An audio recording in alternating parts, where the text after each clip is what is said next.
He married his assistant to avoid deportation, then discovered she was the heiress he'd been searching for. Have you ever wondered what desperate choices you might make to save everything you've worked for? Hit that subscribe button and join our Love Enchanted family for stories that will keep you on the edge of your seat. Before we begin, this is love from my heart to you. Or maybe, just a small love letter to say thank you. Once upon a time, this channel fell in love. Not with fairy tales, but with the people who believe in them.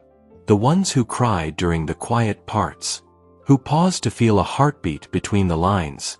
Who still believe that love, even complicated, flawed, impossible love, can be real. Love Enchanted was created for you. The romantic. The hopeful. The heart that's been broken and still dares to open again. So if you're here, you're not just watching a story. You're part of one.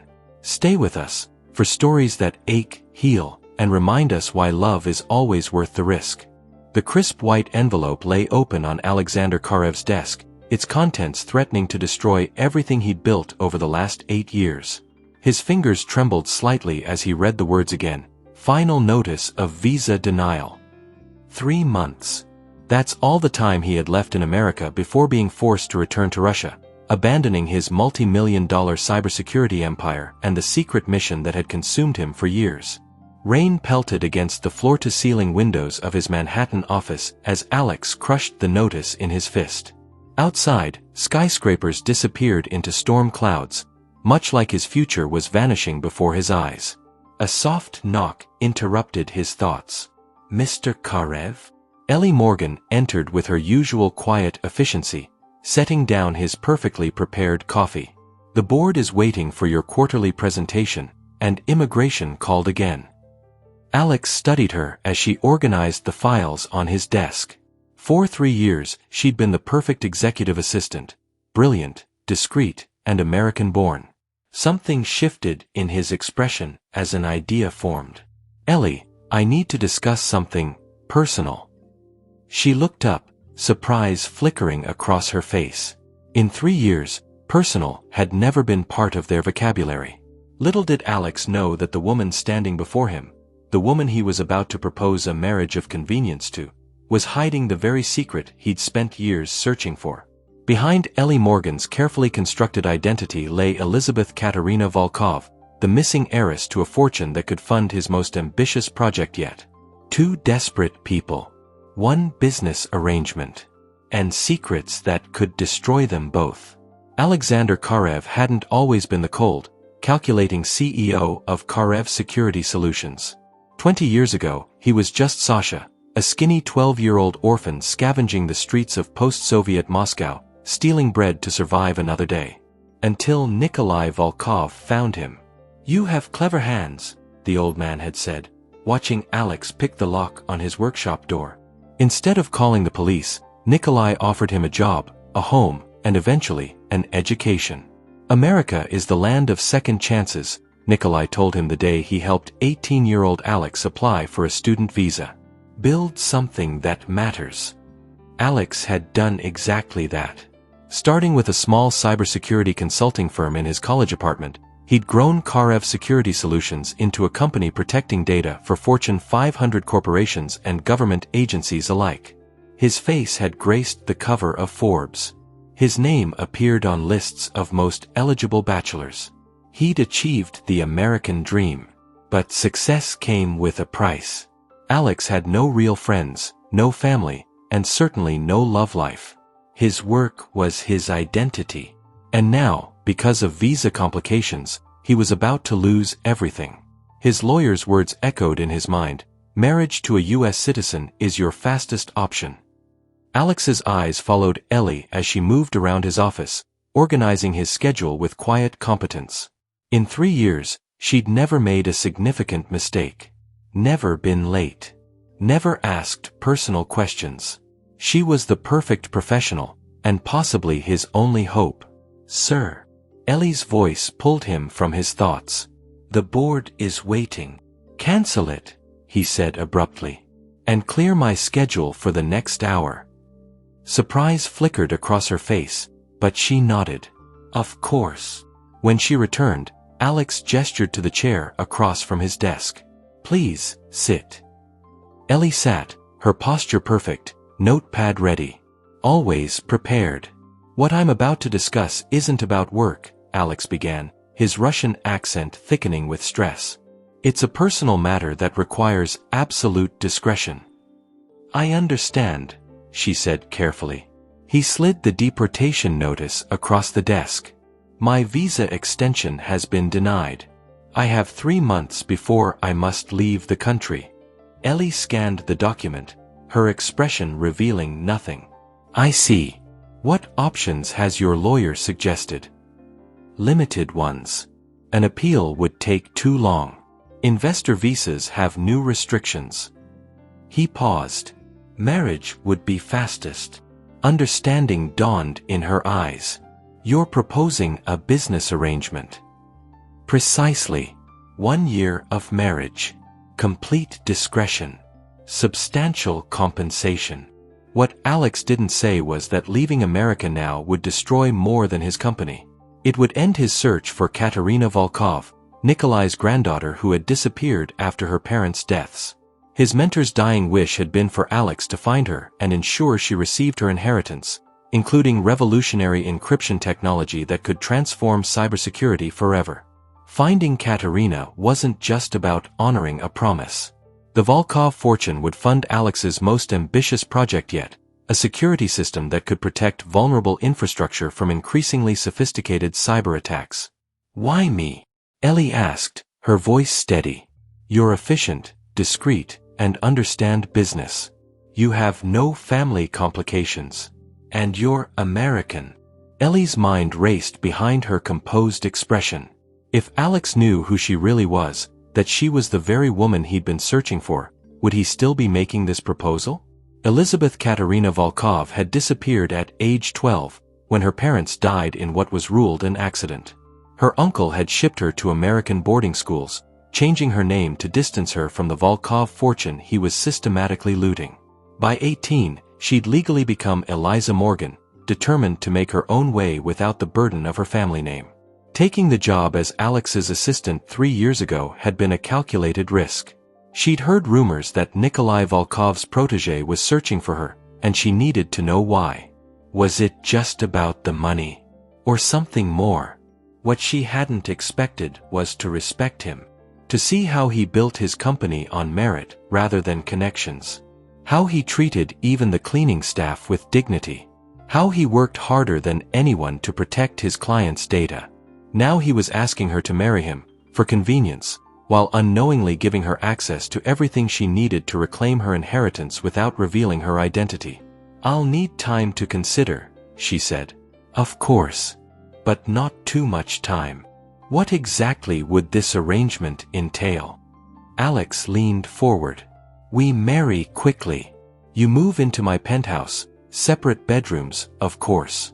We prepare for immigration interviews.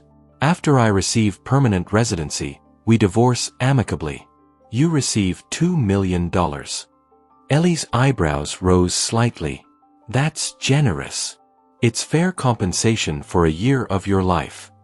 She needed that money, not for herself, but for the Children's Literacy Foundation she anonymously funded. More importantly, this arrangement would give her access to Alex's contacts in the tech world. Contacts that might help her reclaim what was stolen from her family. "I'll give you my answer tomorrow," she said, rising from her chair. That night, in her modest Brooklyn apartment, Ellie pulled out the only photo she had of her grandfather, the same man who had saved Alex from the streets. The man whose legacy they were both trying to honor in very different ways. "What would you think of this, Didushka?"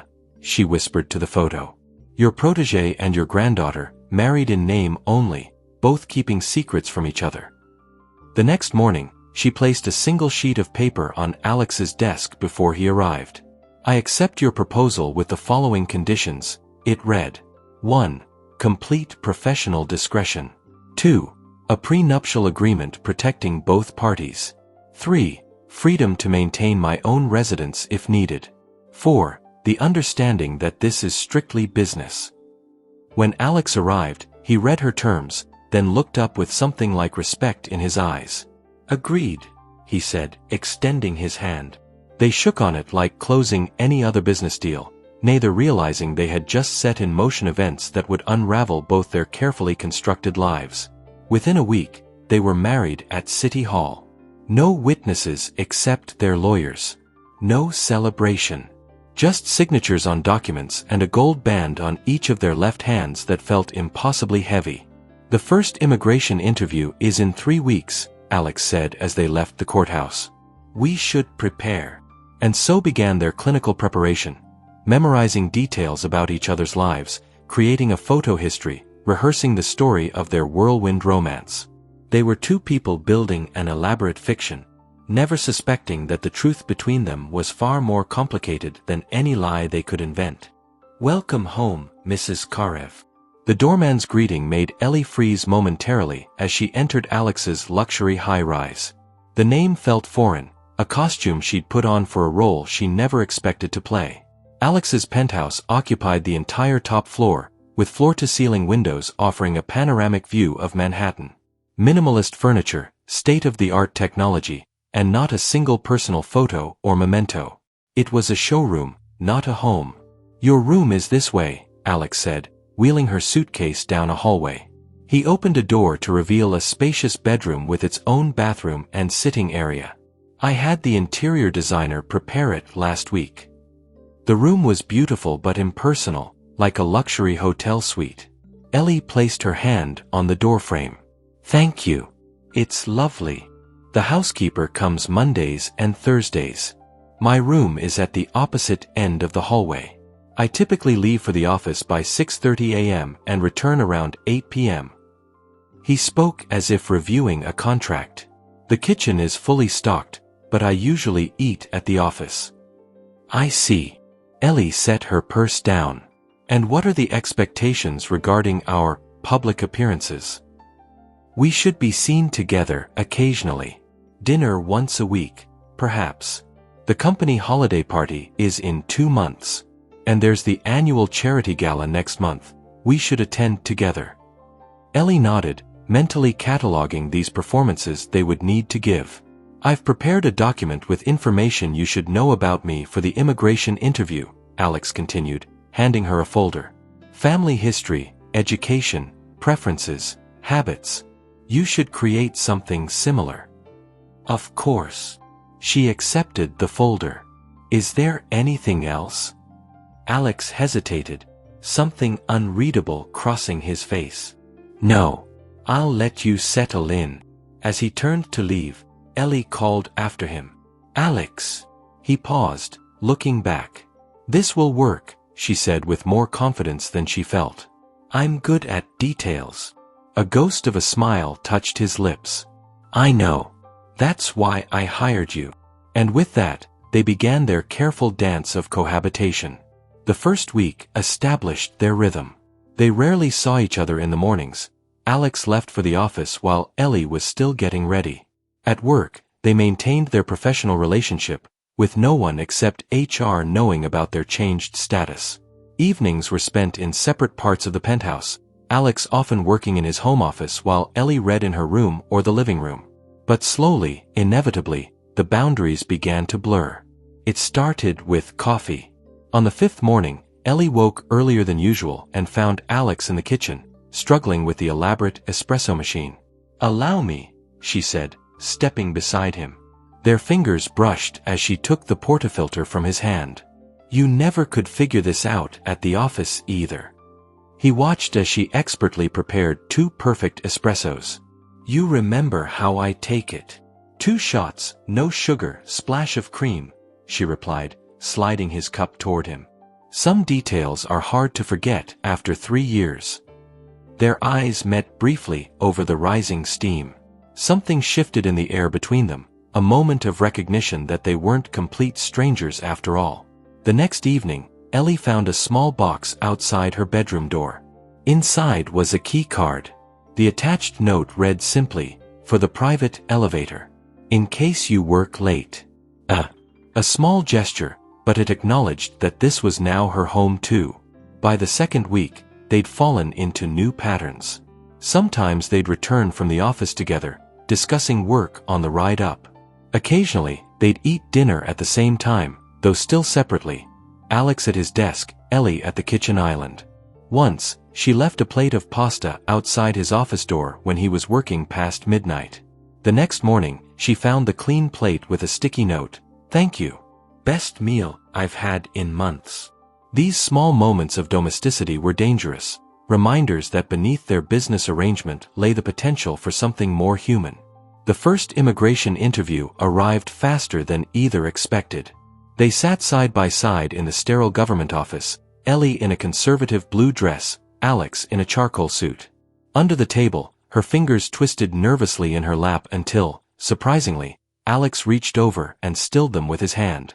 The gesture seemed instinctive, and he withdrew almost immediately, but the brief warmth of his touch lingered.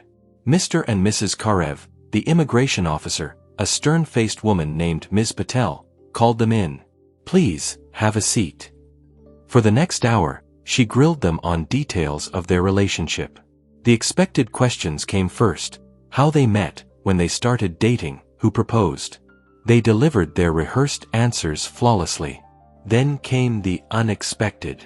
"Mrs. Karev, what medication does your husband take for his insomnia?" Ellie blinked, unprepared. This wasn't in Alex's information folder. "He doesn't take medication," she answered truthfully. "He drinks chamomile tea with honey when he can't sleep. It was his mother's remedy." She felt Alex stiffen beside her.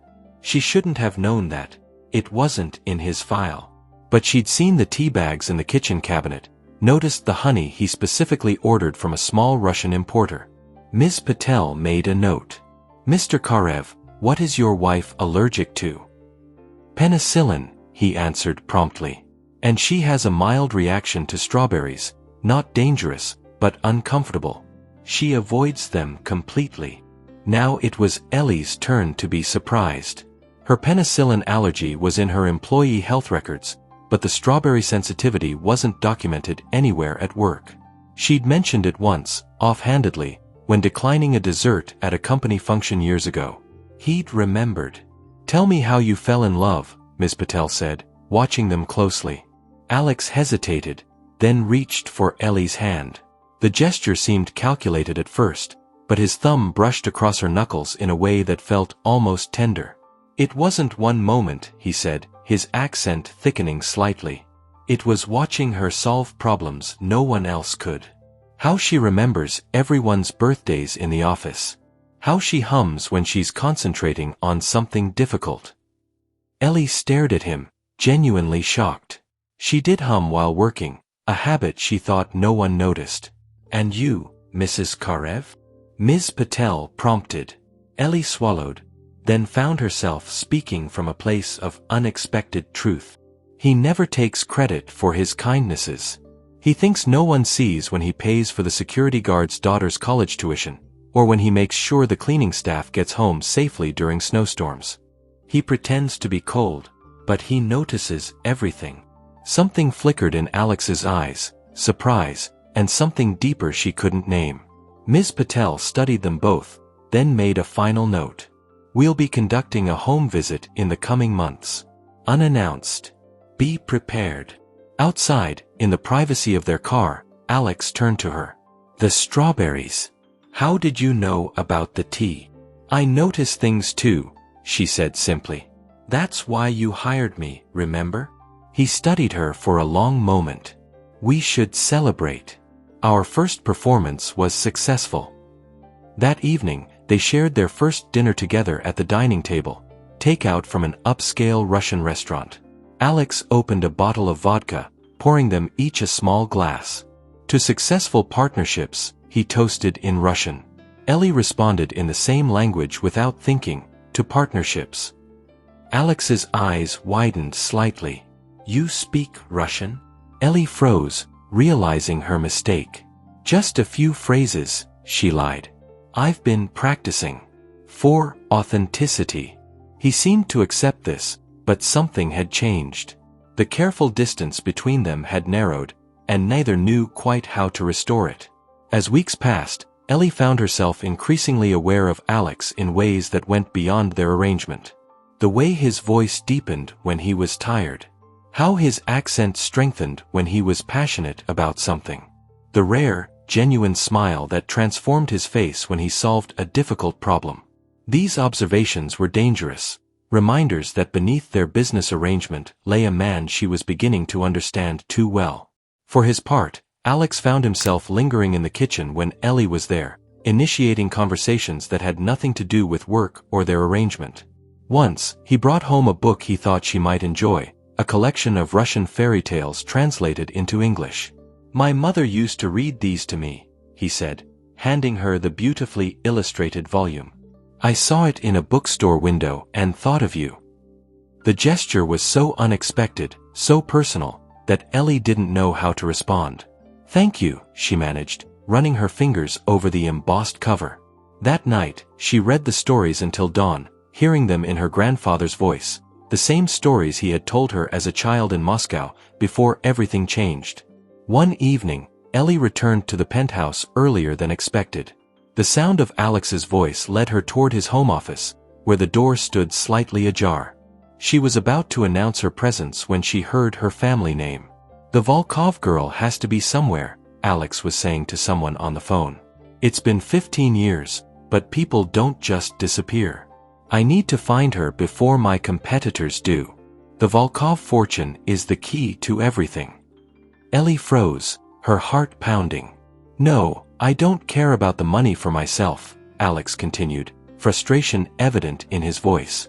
"But the research, Nikolai's encryption technology could protect millions from cyber threats.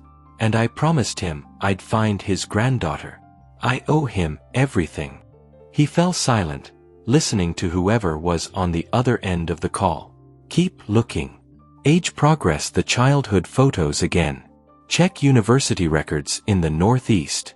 She'd be 28 now. And check for name changes, she might have taken her mother's maiden name." Ellie backed away silently, her mind racing. All this time, she'd assumed Alex was hunting for her inheritance for his own gain. But his words suggested something else. A promise to her grandfather, a mission that went beyond money. Still, she couldn't reveal herself. Not yet. Not until she knew the full truth about her parents' deaths and her uncle's betrayal. Not until she could trust that Alex's intentions were as honorable as they seemed. That night, for the first time since moving in, she cried herself to sleep, mourning the grandfather she'd lost, the life that had been stolen from her, and the growing realization that her marriage of convenience was becoming the most inconvenient thing of all, a relationship built on lies that she no longer wanted to maintain. The annual charity gala arrived on a snowy November evening. Ellie wore a midnight blue gown that Alex had arranged to be delivered. "For appearances," the note had said. But when she emerged from her room and saw his expression, she knew appearances had become something more complicated between them. "You look," he began, then seemed to catch himself. "The dress is suitable." "Thank you," she replied, equally formal despite the warmth creeping up her neck. "You look suitable as well." A ghost of a smile touched his lips as he offered his arm. The gala was held at the Metropolitan Museum of Art, with New York's elite gathered to support children's education, a cause that secretly meant everything to Ellie. As they circulated among tech moguls and old money families, she was struck by how naturally they moved together, anticipating each other's needs, finishing each other's sentences. "You're good at this," Alex murmured as they stepped away from a group of potential investors. "So are you," she replied. "Almost like we've been married for years." Something shifted in his expression, a softening she'd been seeing more frequently. Before he could respond, a waiter approached with champagne, and the moment passed. Later, while Alex was deep in conversation with a senator, Ellie wandered toward the Russian art exhibition. She stood before a painting of the Moscow skyline, lost in memories, when a voice spoke behind her in Russian. "It never quite captures the light correctly, does it? Moscow's light is different." Ellie turned to find an elderly woman studying her intently. She responded automatically in Russian, "Yes, especially at sunset in winter." The woman's eyes widened. She stepped closer, peering at Ellie's face. Those eyes. Volkov eyes. My God, You look just like your grandmother. Ellie's blood ran cold. I'm sorry, you're mistaken. No, the woman insisted, reaching for Ellie's hand. Katerina, it is you, isn't it? Nikolai's granddaughter. Before Ellie could respond, she felt a warm hand at the small of her back. Alex had appeared beside her, his expression pleasant but his eyes alert. Is everything all right, darling? He asked in English.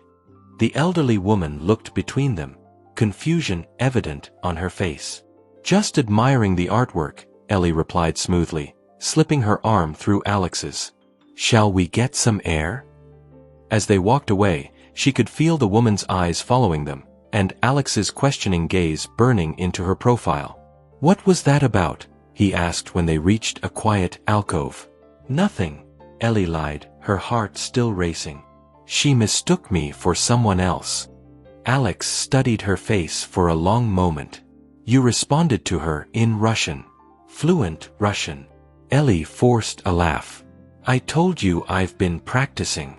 No one becomes that fluent from practicing for a few weeks, he said, his voice low. Who are you, Ellie? The question hung between them, dangerous, inevitable. Before she could formulate a response, his phone rang. The caller ID showed his private investigator, the man hunting for Katerina Volkov. For Ellie. I need to take this, Alex said, his eyes still locked on hers. But this conversation isn't over. As he stepped away to answer the call, Ellie stood frozen, knowing their carefully constructed arrangement was beginning to crumble, and that the truth, when it finally emerged, would change everything. The tension from the charity gala lingered between them like a physical presence. For days, Alex and Ellie maintained a careful distance, professional at work, politely distant at home. The questions in his eyes remained unasked, but Ellie knew her time was running out. Soon, he would discover who she really was, and everything would change. Then came Chicago. Westbrook Technologies is threatening to pull their contract unless we meet in person, Alex announced one morning. We leave tomorrow. Pack for overnight, there's a snowstorm coming. The flight was silent, the cab ride to the client's office equally so. While Alex charmed the nervous client, Ellie took meticulous notes, the perfect assistant once more. By afternoon, the contract was saved, but outside, Chicago had disappeared under a blanket of white. All flights cancelled, the hotel receptionist informed them apologetically. We have one suite available. Their eyes met briefly before Alex nodded. We'll take it. The suite was luxurious but intimate, a living area separating a single bedroom from a small study. As night fell and the storm intensified, they found themselves trapped together with nowhere to hide. You should take the bedroom, Alex said, staring out at the swirling snow. I'll use the sofa. Ellie stood in the center of the room, suddenly unable to maintain the charade any longer. Why are you really looking for Katerina Volkov? The question hung in the air between them. Alex turned slowly, his expression unreadable. You overheard my call. Yes. No point denying it now. Alex was silent for a long moment before reaching into his wallet and extracting a worn photograph. He handed it to Ellie, a picture of an elderly man with kind eyes and a young, skinny boy. Nikolai Volkov saved my life, he said quietly. When I was starving on Moscow's streets, he gave me purpose. Before he died, he made me promise to find his granddaughter, to make sure she received her inheritance and knew how much he loved her. Ellie's fingers trembled as she touched the photograph. Her grandfather. Herself. It was never just about the money, Alex continued, his voice rough with emotion. It was about honoring the man who made me who I am. In that moment, seeing the genuine pain and purpose in his eyes, Ellie began to question everything. The lies she'd told. The walls she'd built. The truth she'd hidden. Would you tell someone the truth if it meant losing everything you've built together? Comment below what you would do in Ellie's position. The Chicago snowstorm marked a turning point.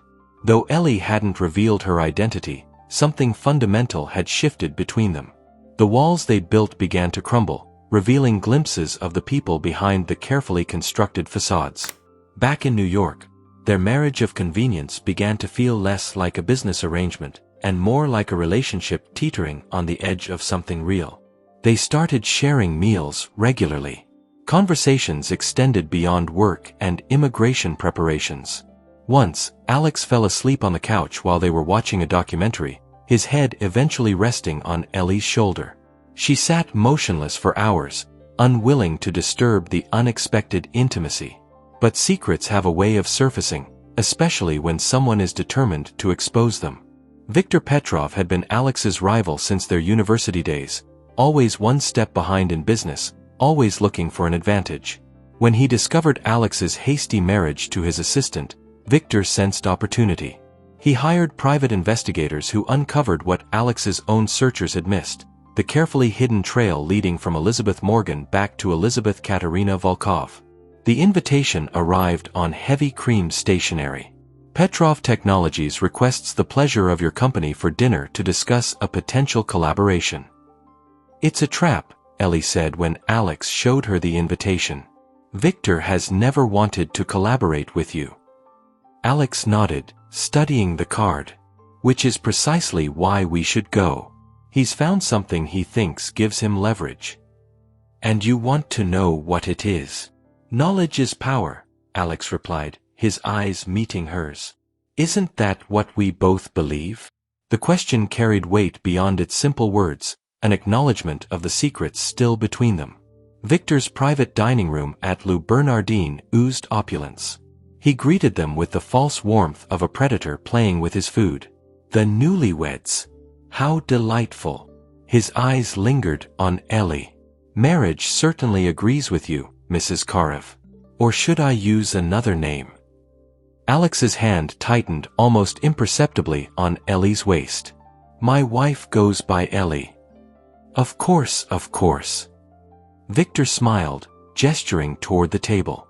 Shall we? Throughout dinner, Viktor made cryptic comments about hidden identities and fortunes. Each remark landed like a dart, and Ellie felt herself growing paler as the meal progressed.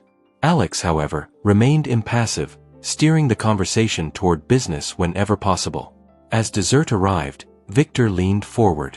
You know, Alex, we've been competitors for years, but I've always admired your persistence. Especially in your search for the Volkov heiress.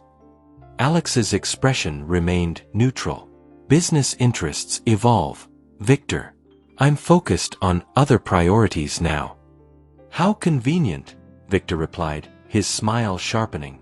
Especially when the object of your search has been right beside you all along. The silence that followed was deafening.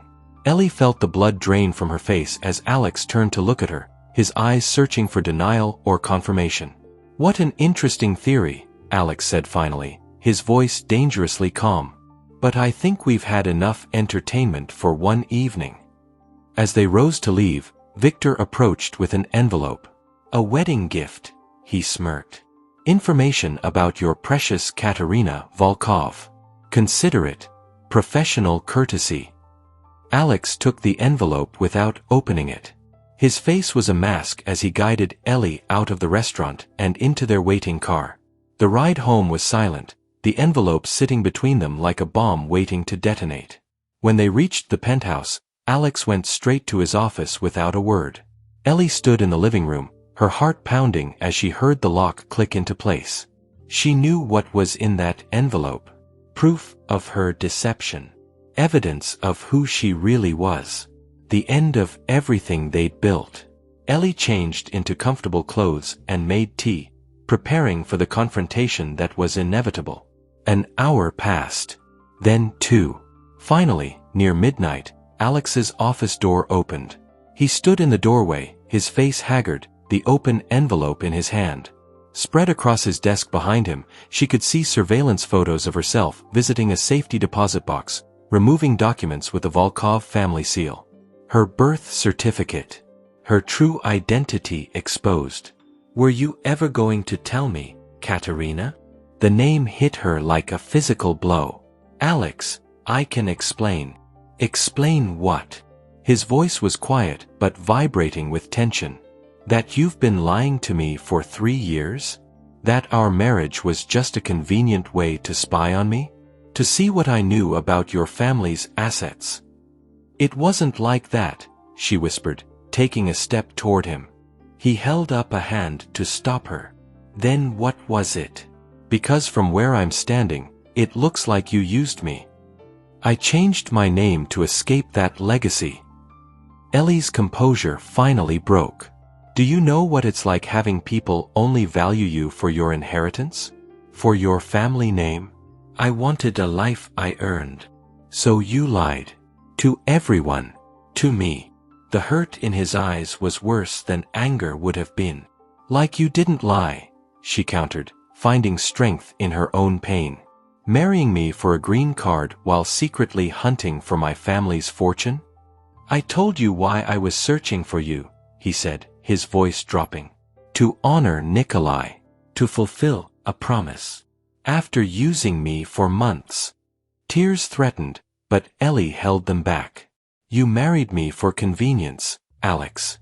Don't pretend it was anything else. And you married me knowing exactly who I was and what I was looking for, he replied, while hiding the truth about yourself. That's not just convenience, Ellie. That's calculation. The truth hung between them, ugly and raw. I'll have my things out by morning, Ellie said quietly. Alex nodded once, his face a mask again. I'll have my lawyer contact you about the divorce. As he turned to go back into his office, Ellie called after him. Alex. He paused without turning. I never meant to hurt you, she said softly. His shoulders tensed. But you did.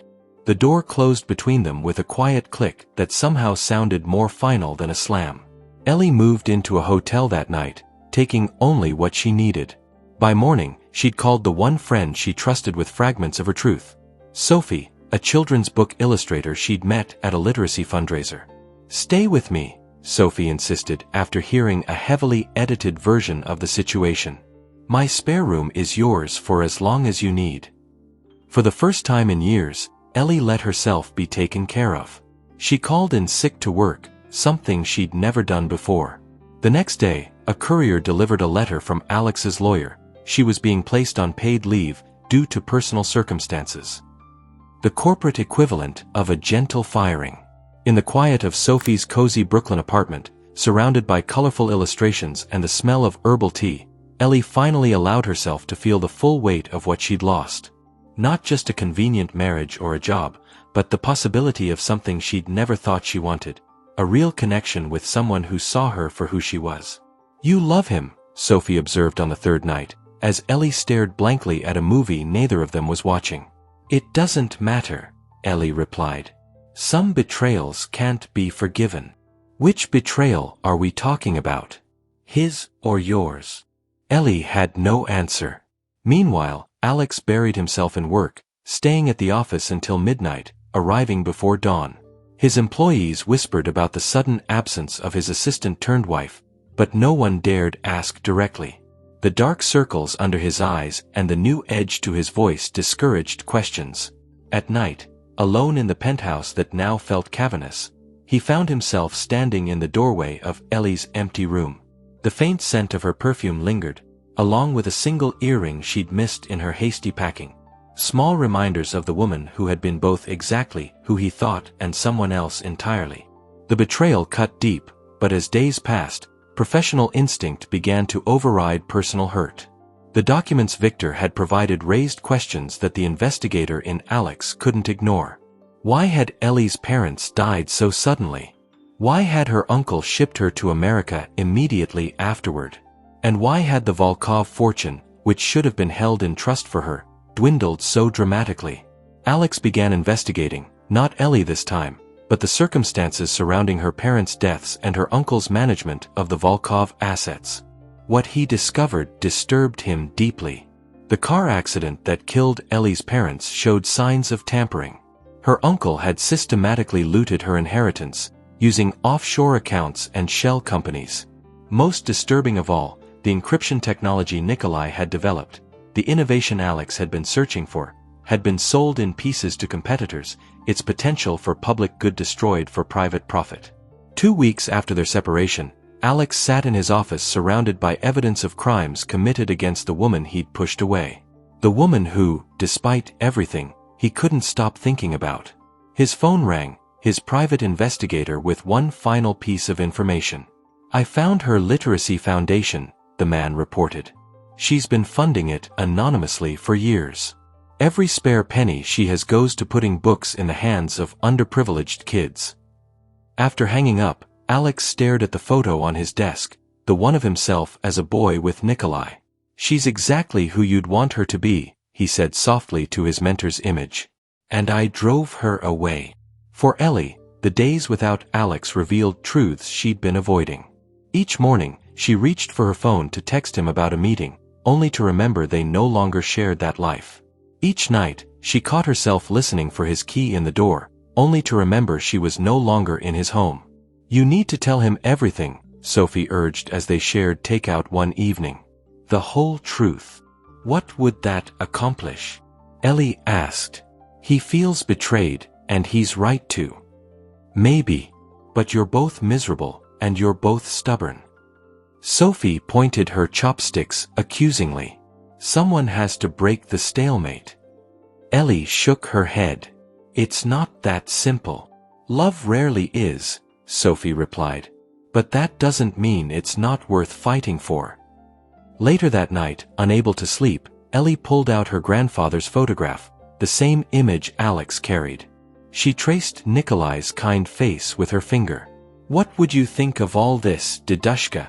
she whispered. "Your protégé and your granddaughter, both too proud and too hurt to see what's right in front of them." For the first time, she allowed herself to admit the truth. Somewhere between the business arrangement and the bitter end, she had fallen in love with Alexander Karev. Not the cold, calculating CEO, but the man who remembered how she took her coffee, who noticed when she hummed while working, who carried a worn photograph of her grandfather as a reminder of a promise made. The realization didn't solve anything, but it clarified everything. Whatever happened next, she couldn't keep hiding from who she was or what she felt. The next morning, Ellie began the process of reclaiming her identity, not as Ellie Morgan or Katerina Volkov, but as someone who encompassed both. She contacted a lawyer about her uncle's mismanagement of her inheritance. She gathered documents proving her claim to the Volkov assets. And she started drafting a letter to Alex, explaining everything from the beginning. She never got to send it. On a rainy night 3 weeks after their separation, a knock came at Sophie's door. Ellie opened it to find Alex standing there, soaked from the storm, his eyes intense with purpose. "Your uncle is being investigated for fraud," he said without preamble. "I found evidence in your grandfather's research notes, the ones you've been trying to recover from your safety deposit box." Ellie stared at him, speechless. "The encryption technology was never meant to be a corporate asset," Alex continued. "Nikolai designed it for public infrastructure protection. Your uncle sold it piecemeal to the highest bidders." "How did you?" "I'm good at what I do." For the first time in weeks, he almost smiled. "Ellie, or Katerina, I don't care about your name or your inheritance. I care that you're the most brilliant, frustrating woman I've ever known." He paused, vulnerability replacing certainty in his eyes. "And I miss my wife. We were never really married," she reminded him softly. "It was a business arrangement. Then I want to renegotiate the terms." Rain dripped from his hair as they stood on the threshold between separation and possibility, neither quite ready to cross but both unwilling to walk away. "You should come in," Ellie said finally, stepping aside. "Before you catch pneumonia." Alex entered Sophie's apartment, dripping onto the colorful rug. Sophie appeared from the kitchen, assessed the situation with a single glance, and tactfully retreated to her bedroom with a murmured excuse about an early morning. Ellie handed Alex a towel, maintaining a careful distance. "How did you find me?" "I'm a cybersecurity expert," he replied, running the towel over his hair. "Though in the end, I just called your literacy foundation. The director knows Sophie." "Of course." Ellie wrapped her arms around herself. Why are you here, Alex? Really? He set the towel aside, his expression serious. Because we both deserve the truth. All of it. No more secrets. She gestured toward the small living room. They sat across from each other, Alex on the sofa, Ellie in an armchair, the coffee table between them like neutral territory. I found evidence that your parents' car accident wasn't an accident, Alex began. The brake lines were tampered with. Your uncle arranged it, then immediately sent you to America to separate you from any family connections who might have protected your interests. Ellie's face paled. She'd suspected foul play but never had proof. You investigated my parents' death? I investigated everything, he admitted. Once I knew who you were, I needed to understand why you'd hidden your identity for so long. What I found.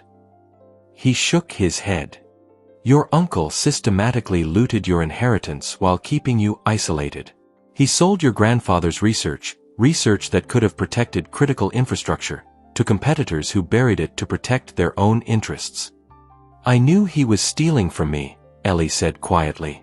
But I didn't know about my parents. Or that he'd sold Dedushka's research. The evidence is substantial. The FBI is already investigating. He'll face charges for fraud, embezzlement, and possibly conspiracy to commit murder. Ellie closed her eyes briefly, absorbing this. When she opened them, her gaze was direct. Thank you for this. But it doesn't change what happened between us. Doesn't it? Alex leaned forward. You hid your identity because you were protecting yourself from people who only wanted your inheritance. I married you for convenience because I was desperate to stay in America and complete my search for you. His lips curved in a humorless smile. We were both using each other, Ellie. And we were both hiding our true selves. So where does that leave us? That depends, he said carefully, on whether what we built, however it started, is worth saving. The question hung between them, laden with possibility and risk. I need time, Ellie said finally. And so do you. This isn't something we can fix in one rainy night. Alex nodded, disappointment and understanding mingling in his expression. Fair enough. He stood to leave, then paused. Your grandfather's encryption research, I've recovered most of it. With your permission, I'd like to complete his work. Not for profit, but for the public good he intended. I'd like that, Ellie said softly. He would too. At the door, Alex turned back. For what it's worth, Ellie, I'm glad I found you. Even if it wasn't how either of us expected. After he left, Ellie stood at the window watching his figure disappear into the rain, feeling as though something important had just begun, or perhaps had never really ended. The next day, a courier delivered a package containing all the evidence Alex had gathered about her uncle's crimes, along with contact information for the FBI agents handling the case. No note, no personal message, just the facts she needed to reclaim her legacy. Ellie spent hours reviewing the documents, each page revealing more of her uncle's betrayal and, unexpectedly, more of Alex's thoroughness. He'd been meticulous, tracking financial transactions across multiple countries, reconstructing timelines, connecting dots that had eluded authorities for years. It was the work of someone who cared deeply about justice, and perhaps, about her. That evening, she called the FBI contact. The next morning, she gave her formal statement. By the end of the week, her uncle had been arrested in Geneva while attempting to flee to a non-extradition country. Through it all, Alex kept his distance, respecting her request for time. But his presence remained in her life through the investigators who mentioned his assistance, the lawyers who referenced his evidence, the news articles that credited an anonymous cybersecurity expert with breaking the case. 2 weeks after his rainy night visit, Ellie texted him, "Thank you for your help with everything. My uncle will face justice because of you." His reply came quickly, "He'll face justice because you were brave enough to come forward. Your grandfather would be proud." Something about the message, its simplicity, its focus on her rather than himself, gave Ellie the courage to take the next step. "I'd like to talk about my grandfather's research. When you have time." They met at a neutral location, a quiet cafe in Brooklyn, far from their old haunts. Alex brought his laptop, showing Ellie the progress he'd made reconstructing Nikolai's encryption algorithm. "It's revolutionary," he explained, his eyes lighting up with genuine passion. "Most encryption systems become vulnerable as computing power increases. Your grandfather designed one that actually gets stronger." "You understand his work better than I ever could," Ellie admitted. "But you understand him," Alex replied. "I have his notes, but you have his memories." That first meeting led to another, and another, each focused on Nikolai's research, each carefully professional. But slowly, inevitably, personal details crept back in. Ellie shared stories of her childhood in Moscow before her parents' death. Alex described how Nikolai had taught him chess and mathematics during long Russian winters. "He used to say that patterns were the language of the universe," Ellie recalled during their fourth meeting. "That if you understood patterns, you understood everything." "He told me the same thing," Alex said, smiling at the memory. "It's why I became obsessed with code. Patterns that create meaning." Their eyes met across the table, both recognizing the pattern forming between them, a slow rebuilding of trust, a careful reconnection. But still, neither mentioned their marriage, or the divorce that loomed on the horizon. The papers had been filed, the proceedings set in motion during their separation. Neither knew how to stop what they'd started, or if the other even wanted to. 6 weeks after Alex appeared at Sophie's door, Ellie received notice of their divorce hearing date. 1 month away. The official end to their arrangement. That same day, the FBI informed her that her uncle had accepted a plea deal, confessing to all charges in exchange for a reduced sentence. The Volkov assets, what remained of them, would be returned to her control. She texted Alex the news about her uncle. He responded with congratulations, then added, "I received the hearing notice today." Ellie stared at her phone, unsure how to respond. Finally, she wrote, "Me too." 3 dots appeared as he typed, disappeared, then appeared again. Eventually, "Is this what you want?" Such a simple question. Such a complicated answer. "I don't know," she replied honestly. "Is it what you want?" "No." The single word made her heart skip. Before she could respond, another message appeared, "But I want what's right for you. You deserve a fresh start, without the complications I've brought into your life." Ellie read the message 3 times, understanding finally dawning. He thought she wanted the divorce. She thought he did. They were both trying to give the other what they believed was wanted. "We should talk," she wrote. "Really talk. Not about my grandfather or my uncle or the divorce. About us." "When?" "Tonight. The penthouse. 8 p.m. I'll be there." Ellie arrived at the penthouse, their home, once, precisely at 8. Alex opened the door immediately, as though he'd been waiting. They stood awkwardly in the entryway, suddenly strangers again. "Would you like something to drink?" he offered. "No." Ellie took a deep breath. "I think we've both spent enough time avoiding the real conversation." Alex nodded, gesturing toward the living room. They sat on opposite ends of the sofa, the space between them symbolic of all that remained unsaid. "The divorce hearing is in 4 weeks, Ellie began. "Yes. Is that what you want?" Alex looked at her directly. "I want what I've always wanted, to keep my promise to your grandfather. To protect his legacy." He paused. But somewhere along the way, that changed. Expanded. "Now I want something I have no right to ask for." "Ask anyway," Ellie said softly. "I want a chance to know you, the real you. Not my assistant. Not Katerina Volkov. Just you, whoever you choose to be." His voice roughened. "I want to build something real from all our pretending." Ellie felt tears threatening. "Why?" "Because somewhere between the business arrangement and all the lies, I fell in love with you." The admission seemed to cost him, vulnerability replacing his usual control. "I love how you hum when you're concentrating. How you remember everyone's birthdays. How you fight for what matters. How you rebuilt your life on your own terms." Ellie moved closer on the sofa, closing the distance between them. I've spent my whole adult life hiding who I am. Being Ellie Morgan was safer than being Katerina Volkov. But with you. She took his hand. With you, I want to be both. All of me. No more hiding. No more hiding, he agreed, his fingers tightening around hers. I don't want the divorce, she whispered. Neither do I. So what do we do? Alex smiled, a real smile that transformed his face. We could try actually dating. Like normal people. Ellie laughed, the sound breaking the last of the tension between them. There's nothing normal about us, Alex. True. He reached up to touch her face gently. But maybe that's not such a bad thing. When he kissed her, it wasn't their first kiss. They'd shared perfunctory ones for appearances during their arrangement. But it was the first honest one, with no audience, no ulterior motives, nothing but the simple truth of two people choosing each other. The next morning, Alex called their lawyer and canceled the divorce proceedings.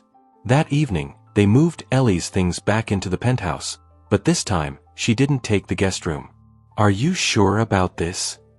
Alex asked as they stood in the doorway of his, now there, bedroom. Ellie smiled, taking his hand. I've never been more sure of anything. We took the longest route to find each other, but some journeys are worth every detour.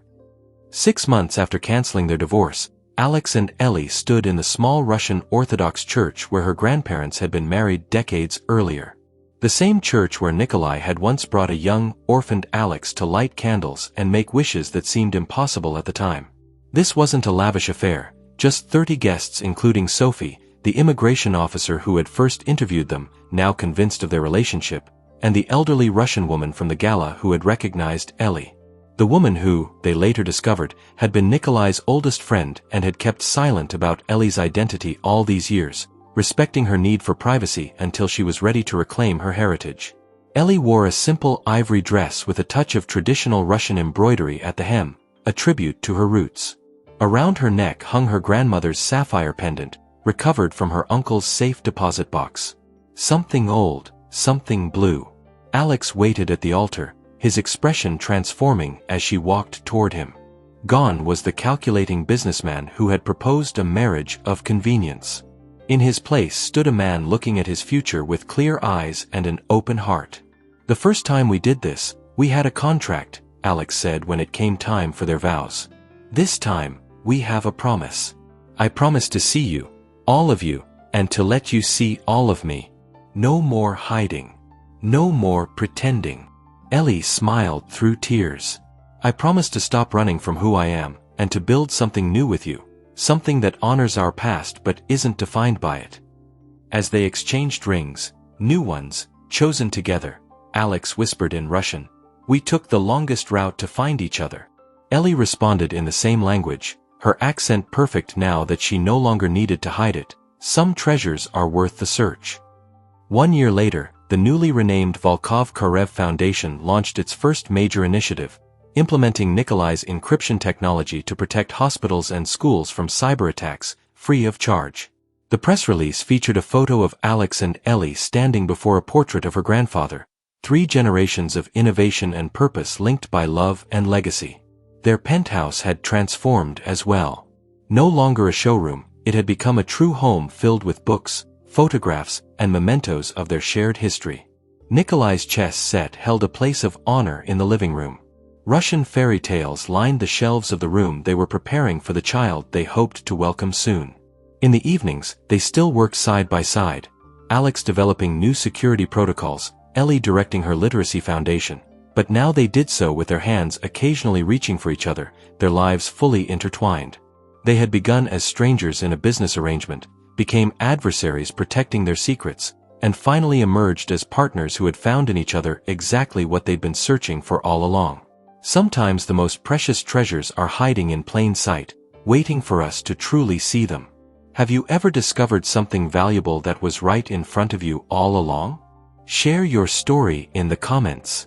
And if you want more heart-stopping romance tales like this one, make sure to subscribe to Love Enchanted and hit that notification bell so you never miss an upload. Remember, Love finds us in the most unexpected ways. Sometimes even in the person we thought we knew, but had never truly seen. At its heart, this story reminds us of a profound truth. Sometimes what we're desperately searching for is already within our reach. Alex and Ellie's journey reflects our own human tendency to look outward for solutions while overlooking the treasures right before our eyes. Alex spent years hunting for Katerina Volkov, driven by a promise to his mentor and the hope that finding her would complete his mission. All the while, she sat across from him every day, managing his schedule, anticipating his needs, and slowly becoming essential to his life. His single-minded focus on the search prevented him from truly seeing the woman who was already part of his world. Similarly, Ellie sought security and independence by hiding her true identity, believing that separation from her past was the only way to build a meaningful future. Yet the connection she needed, the validation of her grandfather's legacy and the healing of old wounds, could only come through embracing her complete self and allowing someone else to see her fully. Their story speaks to how often we create elaborate detours on our path to happiness, convinced that what we need must be complicated, distant, or difficult to obtain. We search for fulfillment in achievements, possessions, or idealized futures, while overlooking the relationships and opportunities already present in our lives. The walls both characters built around themselves reflect another universal truth. Our past shapes how we connect with others. Alex's childhood abandonment and survival on Moscow's streets taught him self-reliance but left him wary of genuine connection. His calculated approach to relationships, even proposing marriage as a business arrangement, was a shield against potential rejection or betrayal. Ellie's trauma ran equally deep. Orphaned young, betrayed by family, and forced to hide her identity, she learned that vulnerability was dangerous. Her carefully constructed persona as Ellie Morgan protected her but also isolated her from authentic relationships. Their journey toward each other required dismantling these protective barriers, a process both terrifying and liberating. True intimacy became possible only when they allowed themselves to be seen completely, with all their flaws, secrets, and vulnerabilities exposed. This reminds us that real love isn't about finding someone perfect, but about finding someone who sees our imperfections and chooses us anyway. Perhaps most powerfully, this story speaks to how we construct our identities. Ellie's journey from hiding her heritage to integrating both her past and present selves mirrors our own struggles with authenticity. Are we defined by our circumstances, our history, our family name? Or by the choices we make each day? The answer, as Ellie discovers, isn't either or but both and. She reclaims her birth name while honoring the strength and independence she built as Ellie Morgan. She embraces her grandfather's legacy while creating her own through her literacy foundation.